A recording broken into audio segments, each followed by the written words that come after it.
سامحوني، هلا بيجي شاب بيقول والله في طالبة بالجامعة رفيقتي كذا حبيتها، الله يوفقك يا أستاذ بدي أتجوزها. الإسلام ما بيحب الجدبان. بيسأله مرات إنه أنت حبيبي بدك تتزوج البنت، طيب أنت تشتغل؟ لا. عندك مكان للسكن؟ لا. تأخذ خرجية من أبوك؟ إيه. طيب شو بدك تتزوج هاي البنت؟ وإذا به بيحكي كلام يدل حتى على مادة عقلية ضعيفة. بيقول لي أستاذ أنا بس تلبيس خواتم هلأ. هو يظن بأن الزواج يعني مثل شهادة الهندسة مثلا، أنه بس كرتوني هلأ، بس كرتوني اكتب لي عليها أني مهندس، الله يوفقك وقع لي، قل له للوزير يوقع لي، بس أعطيني كرتوني، بس كرتوني الله يخليك. يا حبيبي هذه كرتونة بس لها ما بعدها. هذا زواج مو بس خاتم، بس خاتم الله يوفقك. لك يا حبيبي هو مو خاتم، هذا الخاتم له ما بعده. هذا الزواج زوجني ابنتك قبلت ما بعده في مسؤوليات، 9 مسؤوليات تترتب على كلا الزوجين بعد كلمة زوجني ابنتك قبلت. 9.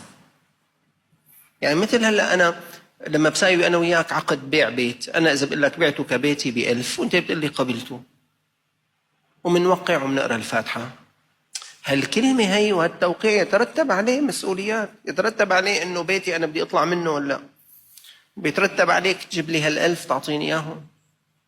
أما ما في واحد هلا بس وقع أنت الله يوفقك، خلاص أنت بس وقع، بس عملنا هيك، بس سمعنا الفاتحة على هالنية. لك يا حبيبي هذا نفس الشيء. الإسلام يا شباب يا رجال يحبك أن تكون عاقلا، يحبك أن تكون ناضجا. والصحابة الله يرضى عنهم بصحبتهم للقرآن وصحبتهم للنبي صلى الله عليه وسلم زادت عقولهم، فاستطاعوا أن ينجحوا في الدنيا، إن شاء الله هذا عنوان النجاح في الآخرة. ربنا آتنا في الدنيا حسنة.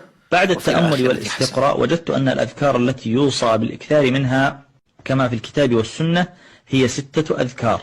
ال6 الأذكار التي سأذكرها لكم الآن تعتبر هي رأس الحربة وسلاحك الفتاك في معركتك الطويلة مع الهموم والأحزان والأوجاع والأمراض والذنوب. الذكر الأول: الصلاة على النبي عليه الصلاة والسلام. اللهم صل وسلم وزد وبارك على نبينا محمد. التزم به طوال اليوم وتستجد أنك في راحة وفي خير عظيم في نهاية اليوم. الذكر الثاني: كثرة الاستغفار. إذا ألهمك الله سبحانه وتعالى وأعانك في وقت فراغك على أن تقول أستغفر الله وأتوب إليه فأكثر منها، فستجد النتائج حتما قريبة. الذكر الثالث: يا ذا الجلال والإكرام. والإكثار من هذا الذكر يكاد يكون من السنن المهجورة، مع أن رسول الله صلى الله عليه وسلم أوصانا به. قال عليه الصلاة والسلام: ألظوا بيا ذا الجلال والإكرام. وألظوا معناها أكثروا والزموا. وخص رسول الله صلى الله عليه وسلم هذين الاسمين لأن فيهما سر عظيم. يا ذا الجلال معناها يا ذا الجمال والكمال والعظمة، والإكرام يعني يا ذا العطاء والجود. ولو تغوص في معناها لوجدت أنك تثني وتطلب.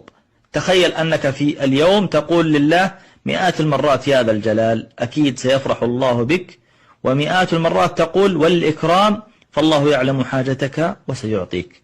الذكر الرابع: لا حول ولا قوة إلا بالله. وهذه الكلمة أوصى بها